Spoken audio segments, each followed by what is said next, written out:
Hey Leute, herzlich willkommen zu dem neuen Video hier bei The Wrist Guy und zur vierteiligen Seiko Videoserie. Heute geht es um die Folge 1, die Seiko 5KX. Wir sind ja ganz schön verrückt mit den ganzen Uhren. Wir reden hier über Pateks und APs und keine Ahnung was nicht alles. Uhren, die teilweise über 30.000, 40.000 Euro kosten.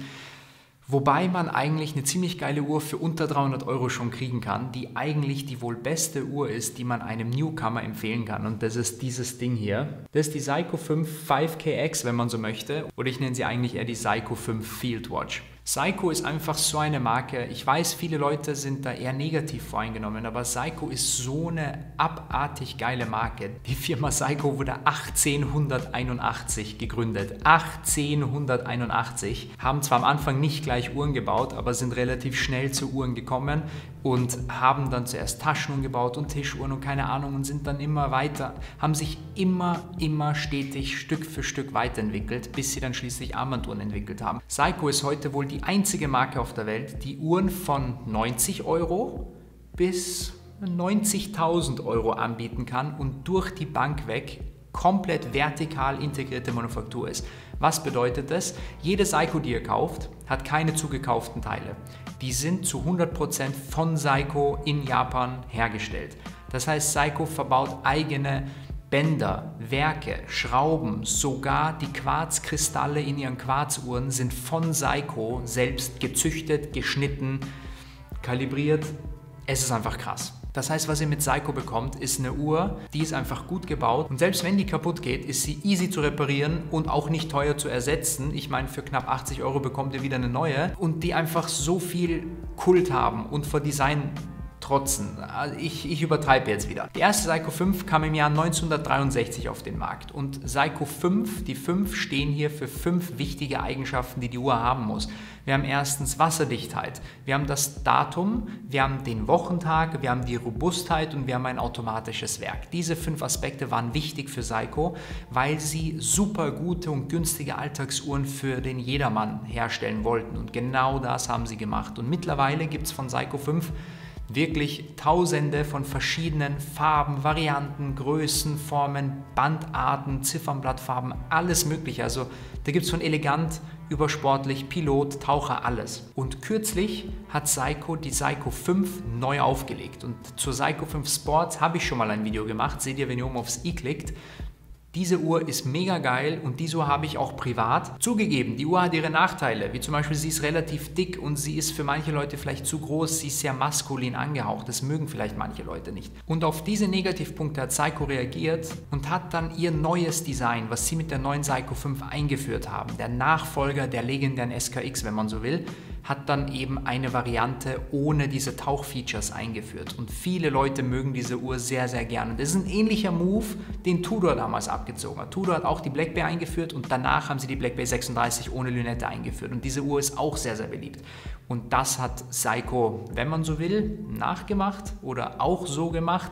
Auf jeden Fall haben wir jetzt hier auch in der Seiko 5 Kollektion Taucherkollektionen, also Taucheruhren und Nicht-Taucheruhren, die aber beide ein ähnliches Design, dieselbe DNA teilen. Und genau von dieser Uhr habe ich jetzt hier 2 verschiedene Varianten hier. Wir haben einmal die mit dem grünen NATO und einmal die auf dem Stahlband mit grünem Blatt und grauem Blatt. Zum Gehäuse. Diese Uhr hat ein relativ schnörkelloses, ja, unkompliziertes Gehäuse. Es ist vor allem relativ flach, vor allem wenn ihr sie trägt. Die Uhr trägt sich sehr flach. Das macht die Uhr sehr zurückhaltend im Design. Wir haben, wie ich schon gesagt habe, keine Lünette. Das macht die Uhr optisch kleiner, aber das Ziffernblatt holt das wieder ab und macht die Uhr wieder optisch größer. Das ist so ein witziges Zwischending. Dadurch, dass sie flach ist, wirkt sie größer. Dadurch, dass die Lünette fehlt, wirkt sie aber nicht so plump und so dick und fett und ja, zu dick auftragend einfach. Das Gehäuse ist auf den Oberseiten satiniert, auf den Seiten poliert. Die Lünette ist ebenfalls oben satiniert, an den Seiten auch satiniert und wir haben hier eine geschliffene Kante, die aber in Hochglanz gehalten ist. Das gibt der Uhr so eine gewisse Dreidimensionalität und das ist nicht zu unterschätzen, weil das wertet die Uhr optisch extrem auf. Wir haben hier die Krone auf 4 Uhr, das ist, weil das Werk die Krone auf 4 Uhr hat, aber dazu komme ich gleich.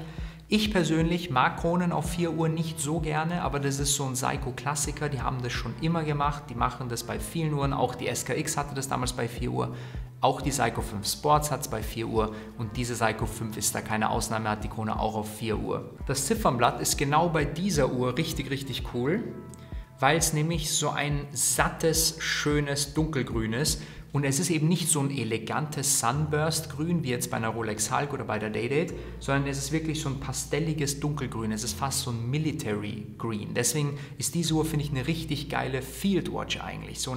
Fast so eine Militäruhr eigentlich. Wir haben hier dicke Zeiger, die sind fast 1:1 von der Seiko 5 Sport übernommen, aber nicht ganz. Der Minutenzeiger ist, glaube ich, ein bisschen länger oder zumindest ein bisschen schmaler.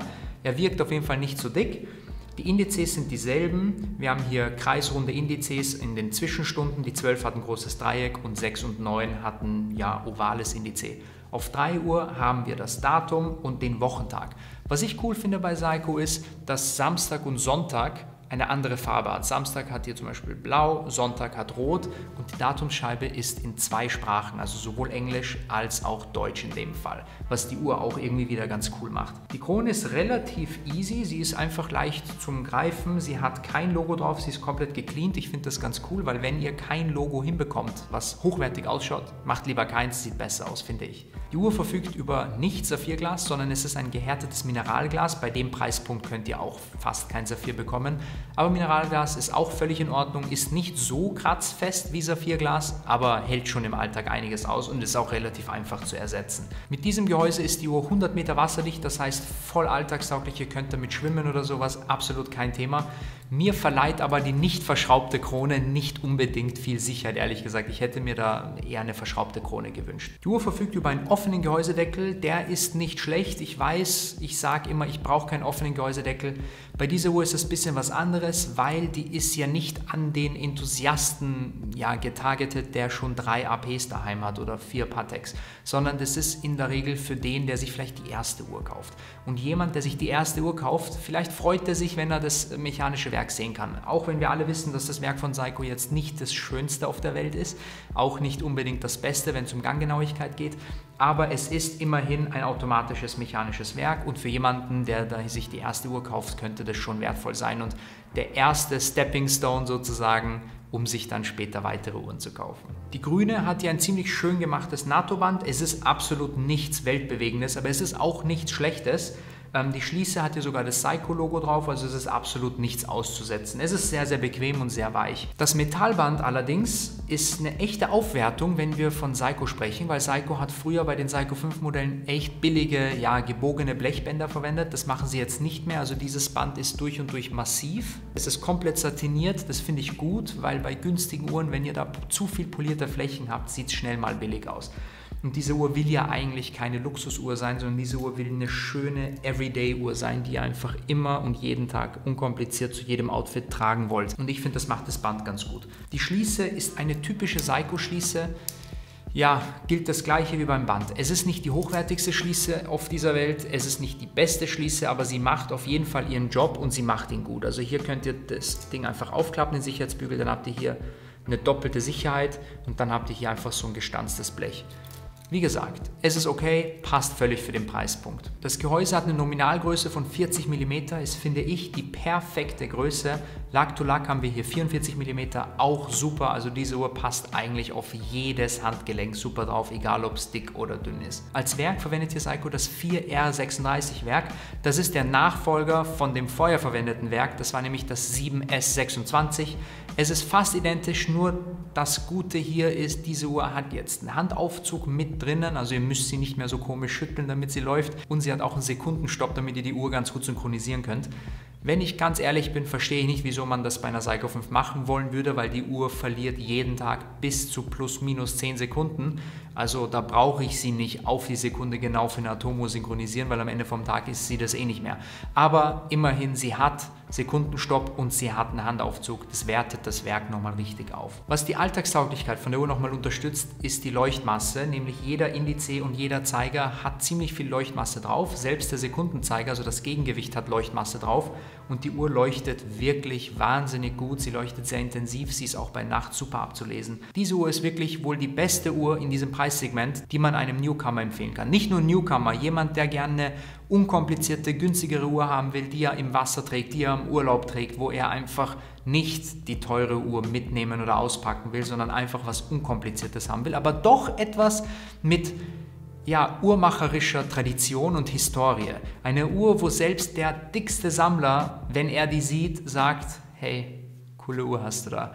Und genau das will man ja. Die Seiko 5, ja 5KX, wenn man so will, kostet ungefähr 270 € beim Konzessionär.